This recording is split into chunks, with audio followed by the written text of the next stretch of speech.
मित्रांनो, बृहन्मुंबई महानगरपालिका शिक्षण विभाग ऑनलाईन एज्युकेशन शाळा बंद पण शिक्षण सुरू या उपक्रमांतर्गत मराठी मीडियम विज्ञान भाग 2 प्रकरण 17वे जैव तंत्रज्ञानाची ओळख परत एकदा आपणा सर्वांसाठी घेऊन येत आहे मी श्री गावित अमित धर्मा, शिवडी वडाळा इस्टेट, मनपा माध्यमिक मराठी शाळा वडाळा पश्चिम.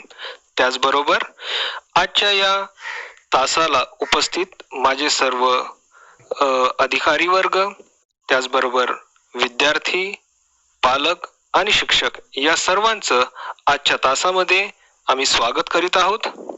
आज आपण प्रकरण 17वे जैव तंत्रज्ञानाची ओळख यामधील प्राणियुती या घटकासंदर्भात अभ्यास करणार आहोत. तर विद्यार्थी मित्रांनो, विज्ञानाच्या अभ्यासामध्ये जैव तंत्रज्ञानाची ओळख करून घेणे हे फार महत्त्वाचे आहे. जसं तुम्ही या चित्रामध्ये बघत आहात की एक शास्त्रज्ञ त्या वनस्पतीमध्ये काहीतरी पाहण्याचा किंवा काहीतरी शोध घेण्याचा प्रयत्न करत आहोत. सर्व जे काही सजीव आहे या सर्व सजीव घटकांचा अभ्यास हा जैव तंत्रज्ञानामध्ये केला जातो. मग ते प्राणी असो, वनस्पती असो, पक्षी असो किंवा मनुष्य. तर हे जे काही वेगवेगळे सजीव आहे यांचा अभ्यास कुठं केला जातो? या जैव तंत्रज्ञानामध्ये केला जातो. आता तुमच्या समोर मी स्क्रीनवर एक आकृती दाखवलेली, ती पेशीची आकृती आहे आणि दुसरी आकृती आहे ती ऊतीची आकृती आहे. तर सजीवांमध्ये अनेक प्रकारच्या ऊती पेशी आहेत आणि म्हणून हे सजीव बहुपेशीय म्हणून ओळखले जातात. मग ते प्राणी असो किंवा वनस्पती असो.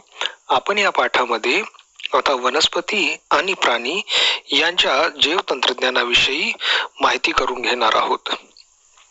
तर विद्यार्थी मित्रांनो, तुम्हाला एक सांगू इच्छितो की सजीवांमध्ये आवश्यक अशी जी काही कार्य आहेत तर ती कशा मार्फत पार पाडली जातात?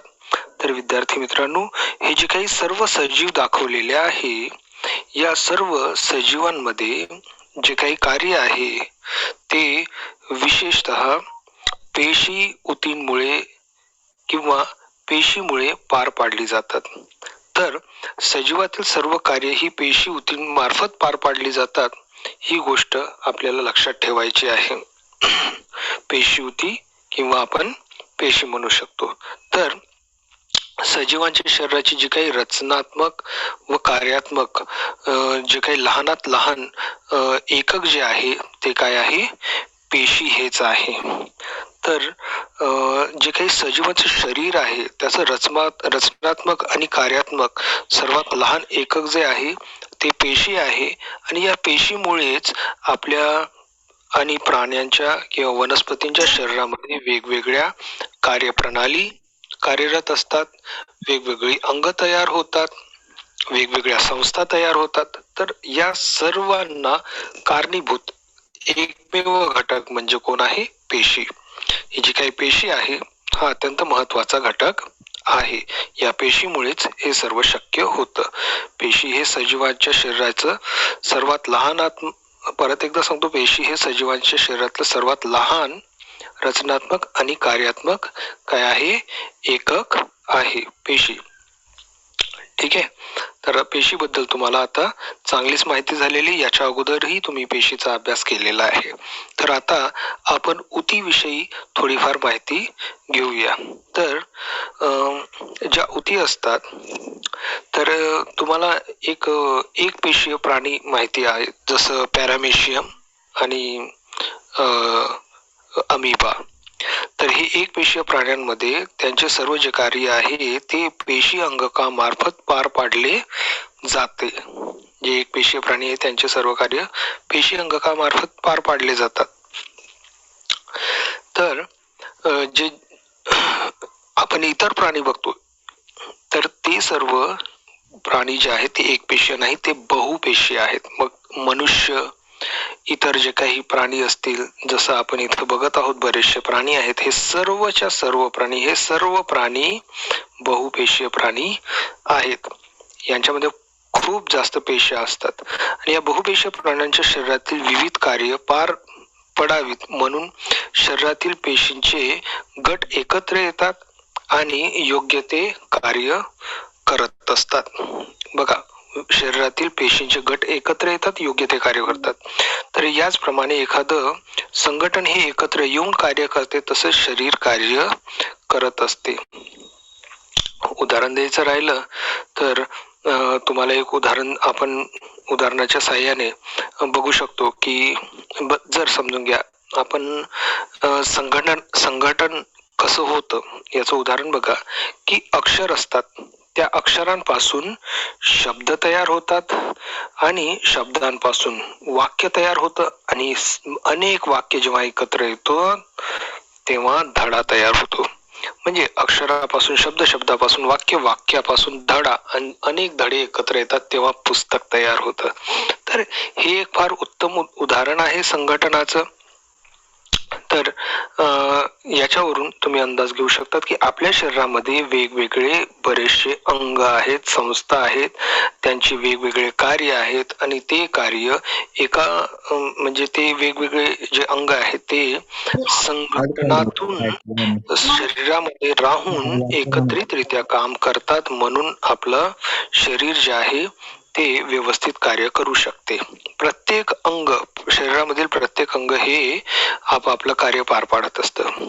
तर विशिष्ट कार्य करणाऱ्या पेशींच्या समूहाला आपण काय म्हणतो? ऊती असं म्हणतो. विशिष्ट कार्य करणाऱ्या पेशींच्या समूहाला ऊती असं म्हणतो. तर बहुपेशीय सजीवांमध्ये शरीरामध्ये लाखो पेशी कार्यरत असतात. जे काही बहुपेशीय सजीव आहेत हे सर्व बहुपेशीय सजीव आहेत.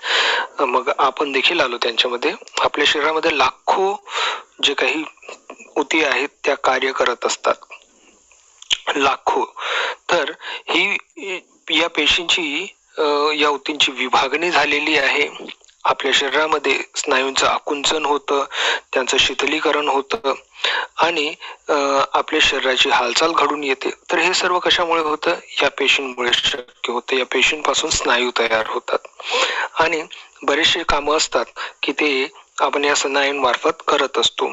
वनस्पतीमध्ये सुद्धा ज्या संवहनी ऊती असतात त्या अन्न आणि पाणी पुरवण्याचं काम करत असतात, म्हणजे वनस्पतीला अन्न आणि पाणी देतात. तर पेशीची रचना, त्याचे कार्य योग्य प्रमाणात विभागल्यामुळे शरीरातील सर्व प्रकारची जी काही कामं आहेत ती एक योग्य रीतीने पार पडत असतात.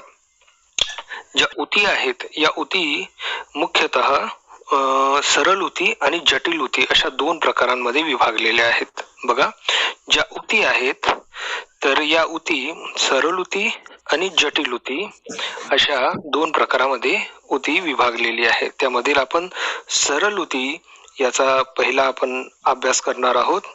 बघा, या ज्या काही सरळ ऊती आहेत, ही सरळ ऊती ही पेशींनी तयार झालेली असते. उदाहरणार्थ प्राण्यांमध्ये अभिस्तर ऊती, वनस्पतींमध्ये मूल ऊती ही सरळ ऊतीची उदाहरणे. परत सांगतो, प्राण्यांमध्ये अभिस्तर आणि वनस्पतींमध्ये मूल ऊती ही सरळ ऊतीची उदाहरणं आहेत. तर ज्या काही जटिल ऊती आहेत, या जटिल ऊती या अनेक प्रकारच्या पेशींनी बनलेल्या असतात. तुम्ही इथं बघत आहात पेशींचे वेगवेगळे थर आहेत. उदाहरणार्थ प्राण्यांचं रक्त, वनस्पतीमध्ये असणाऱ्या जलवाहिन्या, रसवाहिन्या या जटिल ऊतींचंच उदाहरण आहे. तर तुमच्या आता लक्षात आलं असेल, सरळ ऊती एकाच प्रकाराच्या ऊती, जटिल ऊती विविध प्रकाराच्या ऊती. तर वनस्पती आणि प्राणी यांच्या शरीराची जी काही रचना आहे ती एकसारखी आहे का?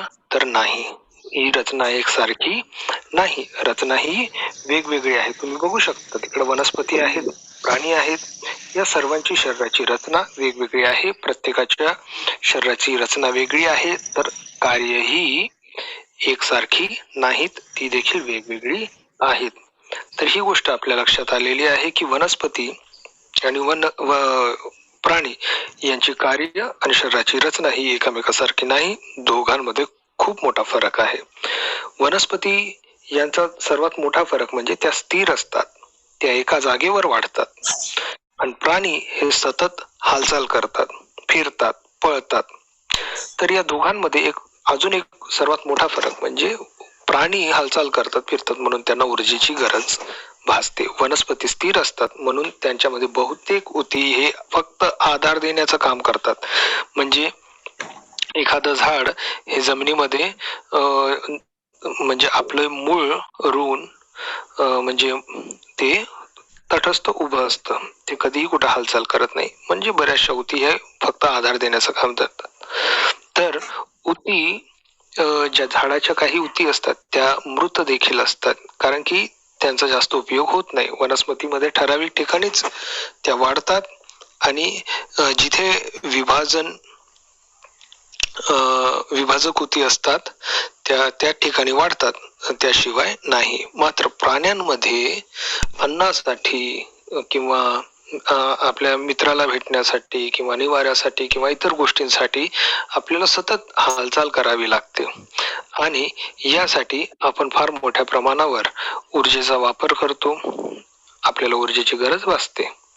तर ऊर्जेचा वापर करत असताना त्यातील जास्तीत जास्त ऊती ज्या आहेत म्हणजे आपल्या शरीरामधील त्या जिवंत पेशीपासून तयार झालेल्या असतात आणि जिवंत पेशीपासून ऊती तयार झाल्यामुळे आपल्या शरीरामध्ये म्हणजे आपल्या शरीराची ही वाढ देखील ही सतत होत राहते. वर्षानुवर्ष आपली वाढ होत राहते. त्यामुळे विभाजक आणि अविभाजक असे दोन प्रकार नसतात. तर यावरून आपल्या लक्षात येतं की जे वनस्पती आणि प्राणी आहे हे वेगवेगळ्या प्रकारच्या ऊती यांच्यामध्ये कार्यरत असतात, त्या कार्य करत असतात आणि अशा पद्धतीने आपण ही गोष्ट लक्षात घेत आहोत की जैव तंत्रज्ञानाची ओळख करून घेत असताना वनस्पती आणि प्राणी या दोघांचे कार्य वेगवेगळे आहे आणि यांच्यामध्ये असलेल्या ऊती देखील म्हणजे पेशी देखील बहुपेशी जरी असल्या तरी त्यांची रचना आणि त्यांचं कार्य हे कसं आहे, वेगळं आहे. तर विद्यार्थी मित्रांनो, या पुढचा घटक आहे आपला प्राणी ऊती.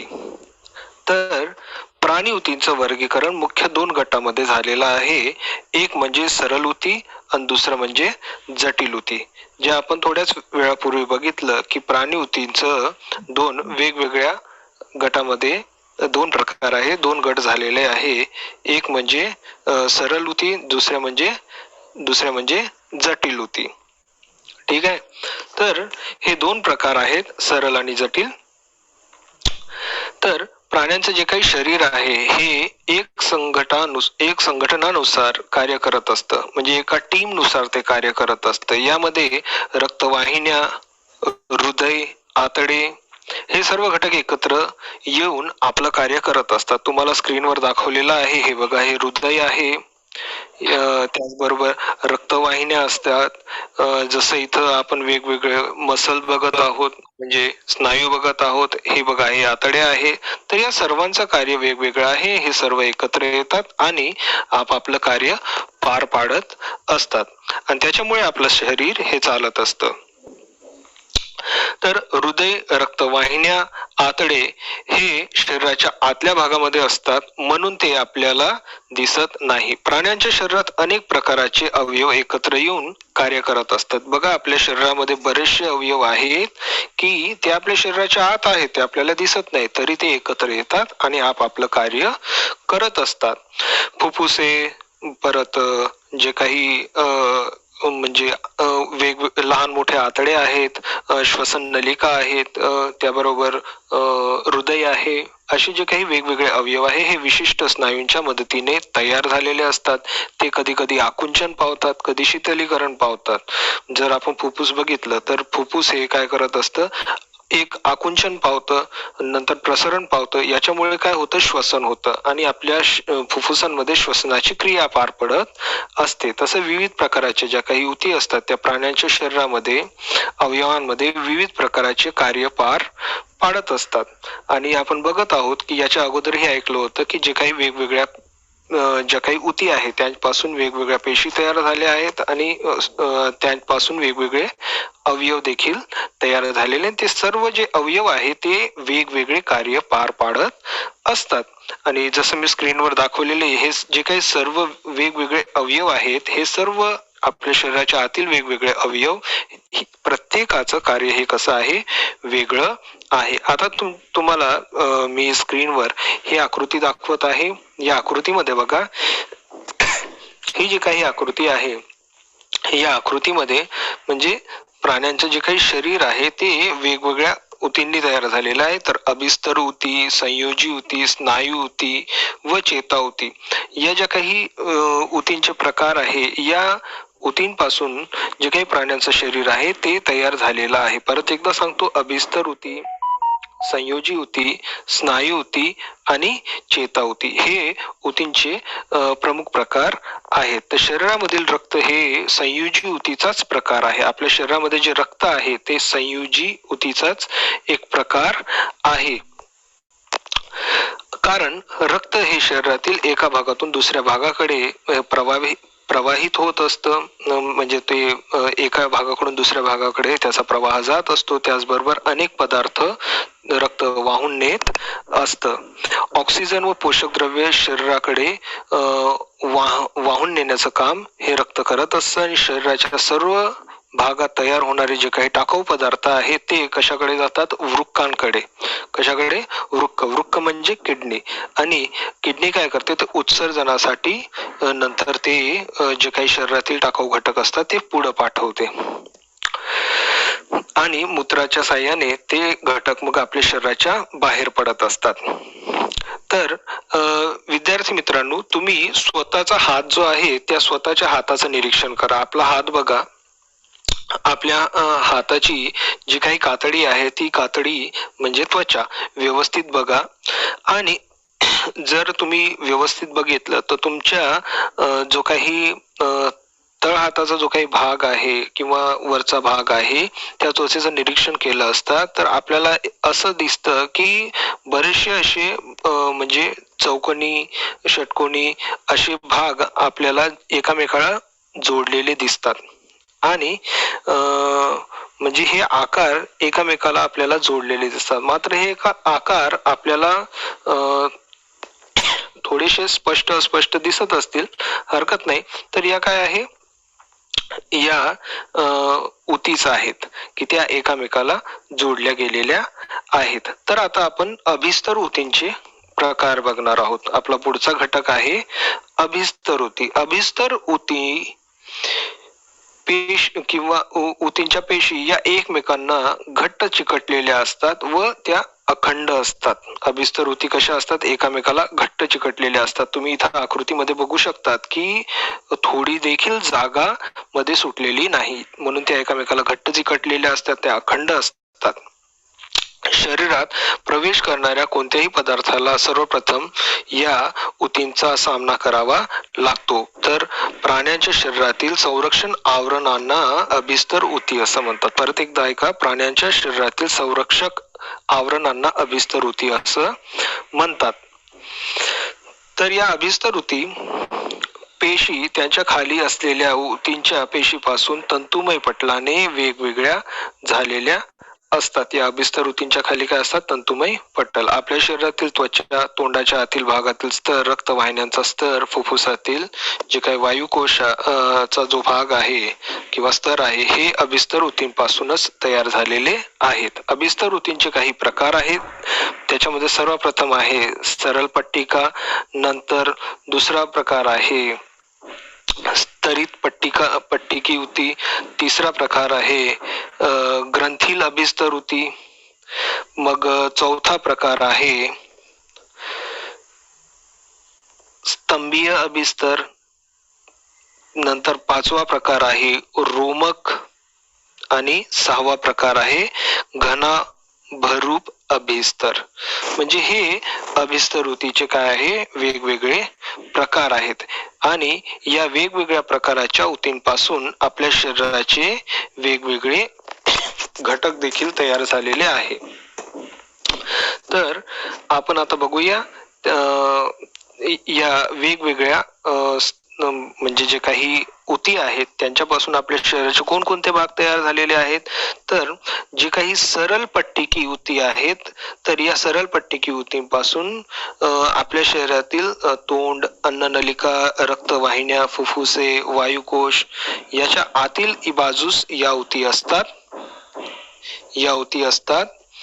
त्याचबरोबर या पातळ बारीक चपट्या पेशींनी अर्धपारपटल असते शरीरातील ठराविक पदार्थांचे वहन करण्याचं कार्य सरळ पट्टिका अभिस्तर ऊती करत असतात. आता सरळ पट्टिका अभिस्तर ऊती या सरळ पट्टिका अभिस्तर ऊती या शरीरातील त्वचेच्या बाह्य स्तरात असते. या त्वचेच्या बाह्य स्तरामध्ये असतात. यात पेशीचं एकावर एक असे अनेक थर असतात स्तरित पट्टिकामध्ये, आणि अवयवांची झीज रोखणे, शरीराचं संरक्षण करणे, म्हणजे हे जे काही कार्य आहे या स्तरित पट्टिका अभिस्तर ऊती करत असतात. आता ग्रंथील अभिस्तर ऊती, या ज्या काही ग्रंथील अभिस्तर ऊती आहेत या पेशीच्या स्त्रावक पदार्थाने भरलेल्या पुटिका असतात आणि शरीरातील घाम, तेल, इतर स्त्राव स्त्रावण्याचं कार्य या ग्रंथील अभिस्तर ऊती करत असतात. आता स्तंभीय अभिस्तर ऊती या आतड्यांच्या आणि अन्नमार्गाच्या आतील थरामध्ये असतात आणि पाचक रस म्हणजे जो काही आपल्या पोटामध्ये पचन होण्यासाठी जो काही रस वापरला जातो त्याला पाचक रस म्हणतात. व पोषक द्रव्ये शोषण करण्यासाठी जे कार्य होत असतं तर ते कार्य या स्तंभिक अभिस्तर ऊतींमार्फत पार पडत असतं. रोमक अभिस्तर ऊती, या ज्या काही रोमक अभिस्तर ऊती आहे तर श्वसन मार्गाच्या आतील बाजूस या ऊती असतात. पेशींना आवाज येत नाहीये सारखी रोमक असतात म्हणून त्यांना रोमक अभिस्तर ऊती असं म्हटलेलं आहे.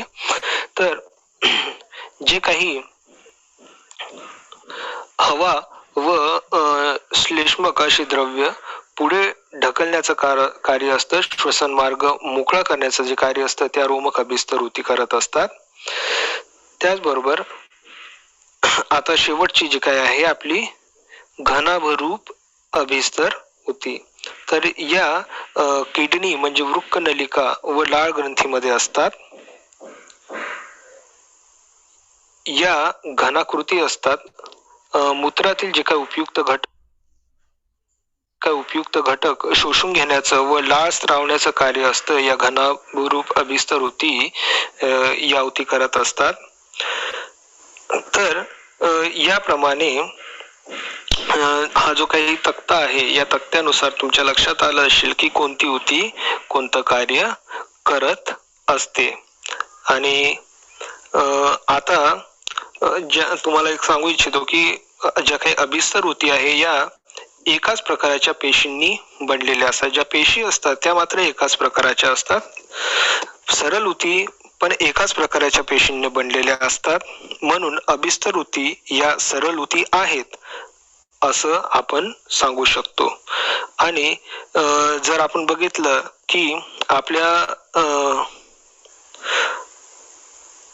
आपलं जे काही रक्त आहे ते म्हणजे एका सूक्ष्मदर्शकाखाली जर आपण त्याचं निरीक्षण केलं, रक्ताचं निरीक्षण केलं तर काय होणार, तर त्याच्यामध्ये आपल्याला दिसून येतं की त्यावर 3 प्रकारच्या वेगवेगळ्या रक्तपेशी आपल्याला दिसून येतात. तर मग त्याच्यामध्ये म्हणजे श्वेत आणि परत लोहित आणि रक्त बिंबिका असे 3 वेगवेगळे जे काही घटक आहेत हे आपल्याला घटक आपल्या रक्तामध्ये दिसून येतात. आणि या जटिल ऊतीचे प्रकार आहेत. हे आपल्या रक्तातील जे काही घटक आहेत ते जटिल ऊतीचे प्रकार आहेत. तर या प्रकारे आपलं रक्त देखील तयार झालेलं आहे आणि ते जटिल ऊतीचा प्रकार आहे हे आता तुमच्या लक्षात आलं असेल. तर विद्यार्थी मित्रांनो, यानंतर आपला जो काही ऊतीचा प्रकार आहे तो आहे संयोजी ऊती. तो आहे संयोजी ऊती. संयोजी ऊती म्हणजे संयोजन. संयोजन म्हणजे जोडणे. तुम्ही इथं बघत आहात चित्रामध्ये की हा जो काही आपल्या शरीराचे अवयव आहे, हात दाखवलेला आहे, तो हात या हाडांमार्फत एकमेकांना जोडलेला आहे. म्हणजे ही हाड एकमेकांना जोडलेली असतात आणि या संयोजी ऊती हा मानवी शरीरातील सर्वात प्रचलित आणि व्यापकपणे वितरित झालेला ऊतींचा प्रकार आहे. तर आपलं जे काही शरीर आहे हे संयोजी ऊतीने तयार झालेलं आहे, हे तुमच्या लक्षात आलेलं असेल. संयोजी ऊती या ऊतीतील पेशींची रचना ही थोडीशी सैल असते, म्हणजे थोडी लूज असते, म्हणून आपण सहज हालचाल करू शकतो. म्हणजे या ऊतीतील पेशींमध्ये थोडीशी मोकळी जागा असते, हालचाल होण्यासाठी. या मोकळ्या जागेमध्ये पेशींना आधार देण्यासाठी आधारक देखील असतात आणि हे आधारक घनरूप असतात, पाण्यासारखे असतात, म्हणजे थोडक्यात द्रवरूप असतात. रक्त, लसिका, परत चरबीयुक्त ऊती, विरल ऊती, कास्ती ऊती, अस्थि ऊती, स्नायू रज्जू, त्याचबरोबर अस्थिबंब, हे सर्व संयोजी ऊतीचे प्रकार आहेत आणि आपण आता त्यांची माहिती घेऊया. सर्वप्रथम रक्त. बंदिस्त रक्ताभिसरण संस्था म्हणजेच त्यामध्ये रक्त असतं. रक्तामध्ये रक्तद्रावात लोहित रक्तकणिका असतात, श्वेत रक्तकणिका असतात, रक्तबिंबिका असतात. या सर्व द्रवरूप आधारक असतात आणि हे जे काही रक्त आहे तर याच्यामध्ये ऑक्सिजन, पोषक द्रव्ये व संप्रेरके तसेच उत्सर्जित पदार्थ वहन करून घेण्याचं ते कार्य करत असते. त्यानंतर आपण बघणार आहोत लसिका. ज्या लसिका असतात या शरीरातील पेशींच्या सभोवताली असतात. लसिका या रक्तकेशिकातून जो काही रक्तकेश पाझरणारा द्रव असतो, यात श्वेत रक्तकणिका व द्रवरूप आधारक देखील असतात. तर रोगाच्या संक्रमणापासून शरीराचं संरक्षण करण्यासाठी या लसिका काय करत असतात, कार्य करत असतात. रोगांपासून वाचवण्याचं कार्य कोण करत असतात, लसिका. नंतर आहेत विरल ऊती. या त्वचा, स्नायू यांच्या दरम्यान आणि रक्तवाहिन्या ज्या रक्तवाहिन्या असतात यांच्या आजूबाजूला असतात. यात विविध प्रकारचे जे काही पेशी आहेत, मग ते सेल सर्जेली सारखे आधारक लवचिक तंतू असे असतात. आणि ज्या विरल ऊती आहेत या विरल ऊती म्हणजे थोड्याशा यांच्यामध्ये थोडासा गॅप असतो असं समजा हालचाल होण्यासाठी. आपण बघतो की आता तुम्हाला एक चरबीयुक्त ऊती, तरी यांची माहिती देतो की चरबीयुक्त ज्या ऊती असतात, चरबी हा शब्द ऐकताच बरोबर तुमच्या लक्षात आलं असेल की हा त्वचेच्या खालचा थर आहे, त्वचेखाली व अंतर्गत अवयवांच्या आजूबाजूला असणारा हा थर आहे. तर हा संपूर्ण शरीरामध्ये असतो. यात मेदपिंडाने भरलेले पेशी असून जेलीसारखा आधारक असतो आणि ज्या काही उष्णतारोधन, ऊर्जा पुरवणे, स्निग्ध पदार्थ साठवून ठेवणे आणि वेगवेगळे कार्य हे चरबीयुक्त ऊती करत असतात. कास्ती ऊती म्हणजे आपण या कास्ती ऊती कशाला म्हणतो, तर अशी काही अवयव आहेत की त्यांच्यामध्ये हाडं नाहीत. मग ते नाक आहे, कान आहे, स्वरयंत्र आहे, श्वसन नलिका आहे. तर इथं कास्ती ऊती असतात आणि यांचं स्वरूप पेशी व तंतुमय असं असून लवचिक जेलीसारखं आधारक या प्रकाराचं असतं. हाडांचा जो काही पृष्ठभाग आहे तो गुळगुळीत करणे, अवयवांना आकार देणे व आधार देण्याचं कार्य या कास्ती ऊती करत असतात. अस्थि म्हणजे हाड, हे संपूर्ण शरीरात असतात आणि याच्यामुळे आपल्या शरीराचा सांगाडा तयार झालेला आहे. विशिष्ट रचनेने हा सांगाडा या अस्थि ऊतींनी तयार झालेला आहे, म्हणजे हाडांनी. तर या ऊतींमध्ये कॅल्शियम फॉस्फेट असते, म्हणजे आपली हाड ही कॅल्शियम फॉस्फेटने तयार झालेली आहे आणि यामुळे आपल्या शरीराला काय भेटत असतो, आधार भेटत असतो. ज्या काही अस्थि ऊती आहेत या अस्थि ऊतींमुळे त्यात जे काही ओसाइटस म्हणजे अस्थिपेशी नावाच्या ज्या काही पेशी आहेत त्या रुतलेल्या असतात. तर विद्यार्थी मित्रांनो, शरीराच्या सर्व अवयवांना आधार देण्यासाठी त्यांच्या शरीराच्या अवयवांच्या हालचालीमध्ये मदत करण्यासाठी हे जे काही अस्थिउती आहेत ही आपली म्हणजे मदत करत असतात. याच्यामुळे ती हालचाल करणं सहज शक्य होतं. नाहीतर आपलं शरीर एका पंक्चर टायर सारखं झालं असतं.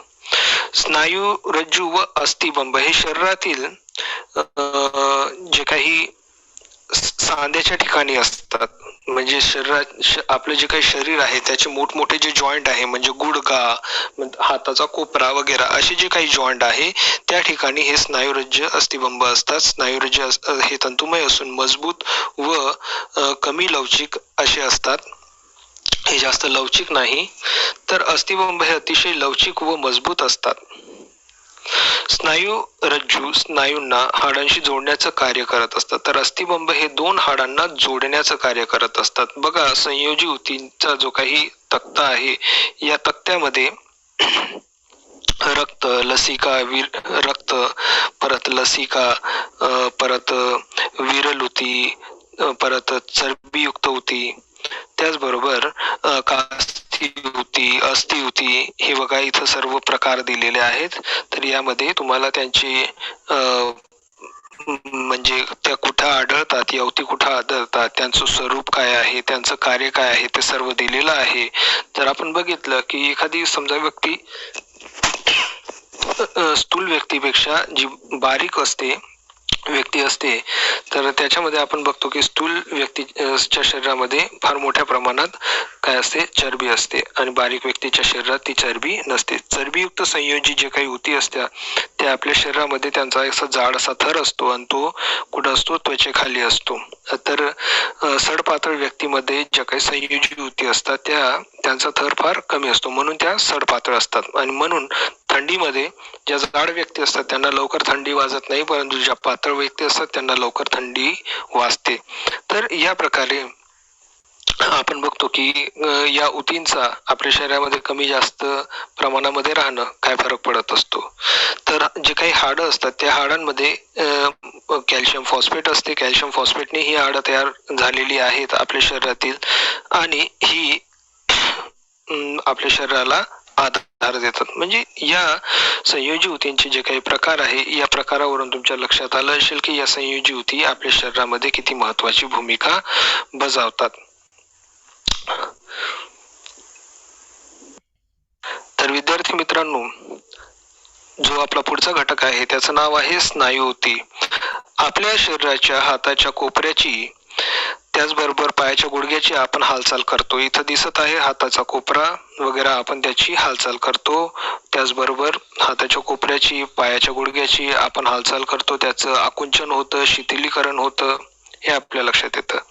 तर या विशिष्ट प्रकाराच्या ऊतींमुळे हे सर्व शक्य झालेलं आहे. स्नायुतंतू व स्नायू ऊतींपासून हे आपलं जे काही शरीर आहे ते तयार झालेलं आहे. हे बघा, हे जे काही थोडेसे लालसर रंगाचे दिसत आहे हे सर्व स्नायू आहेत, हे स्नायू ऊती आहेत. या लांबट असतात आणि लांबट पेशींपासून या तयार झालेल्या असतात, आणि याच्यामुळे त्यांचं आकुंचन आणि प्रसरण होणं शक्य आहे. आणि या आकुंचन आणि प्रसरणामुळे म्हणजे आपल्या शरीराची हालचाल ही सहज होत असते. आपल्या शरीरामध्ये ज्या काही स्नायू ऊती आहेत त्या पट्टकी स्नायू, परत ही जी काही पट्टकी स्नायू आहे, अपट्टकी स्नायू आहे, हृदय स्नायू आहे, या अशा वेगवेगळ्या स्नायूंच्या ज्या काही ऊतींचे प्रकार आहेत या प्रकारापासून आपल्या शरीरामध्ये वेगवेगळे स्नायू तयार झालेले आहेत. तर आपण स्नायू ऊतींच्या या प्रकारांविषयी थोडी माहिती घेऊया. जे काही स्नायूंचे प्रकार आहेत यामध्ये पट्टकी स्नायू, अपट्टकी स्नायू आणि हृदय स्नायू हे जे काही 3 स्नायूंचे प्रकार आहेत यांची आपण थोडक्यामध्ये माहिती घेणार आहोत.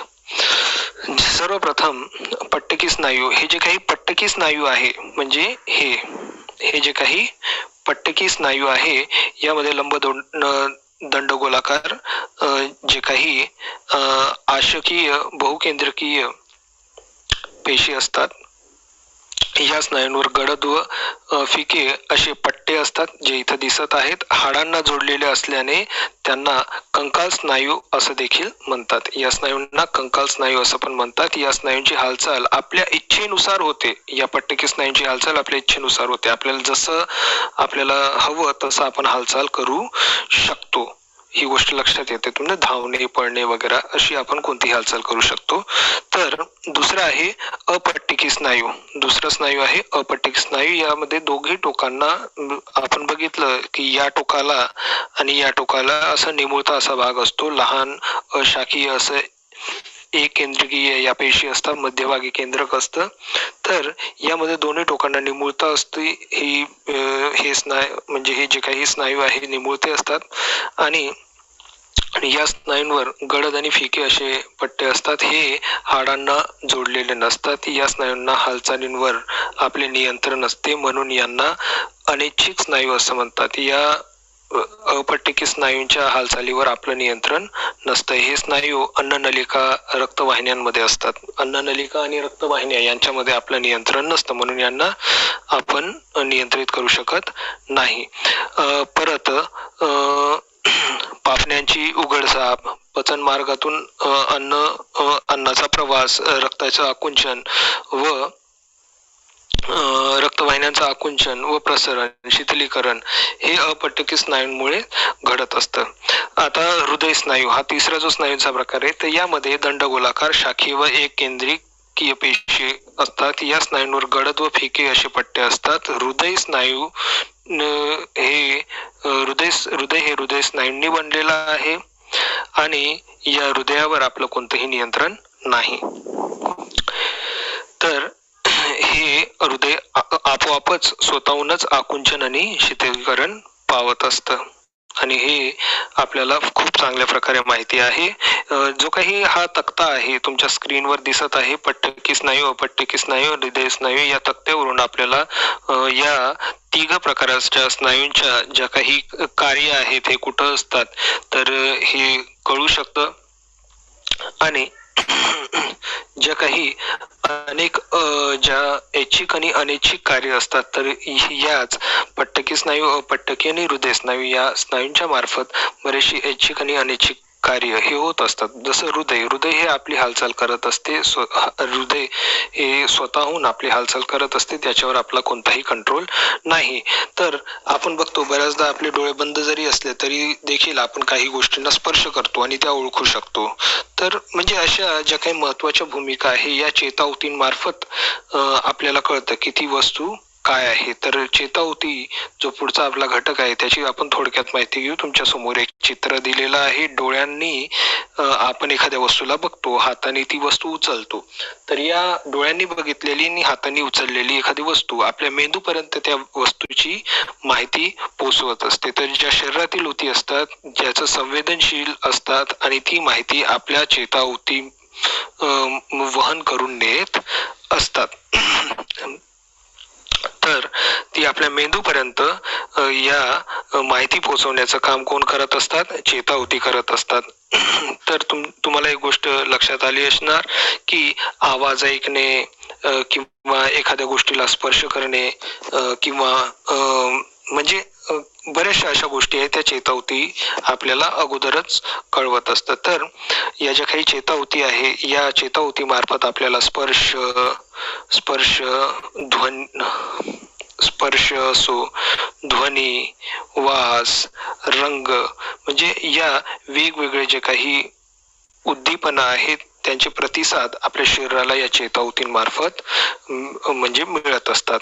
आपण एखाद्या काट्याला जर हात लावला तर आपल्याला काटा लागला तर याची माहिती आपल्याला चेतावती आपल्या मेंदूपर्यंत पोहोचवत असते. हे बघा, ही जी आकृती दिसत आहे या आकृतीमध्ये दाखवलेला जो काही पेशिका आहे या प्रत्येक पेशीचा मुख्य भाग आहे. ही जी आकृती आहे ही चेतापेशीची आहे. याच्यामध्ये पेशी काय आहे, त्यानंतर वृक्षिका आहे, केंद्रक आहे, अक्षतंतू आहे.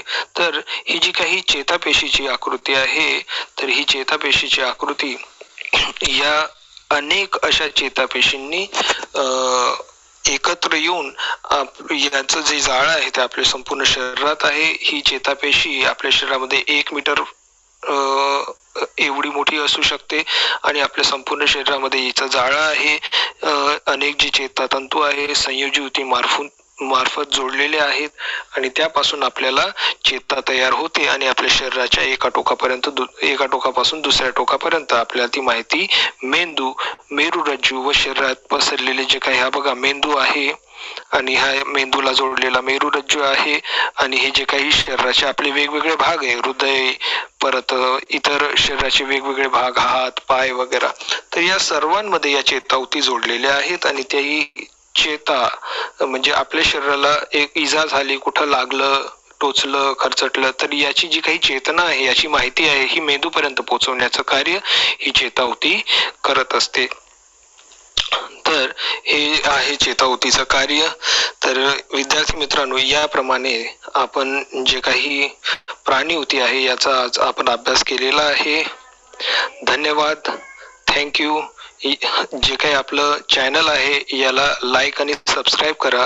थँक्यू.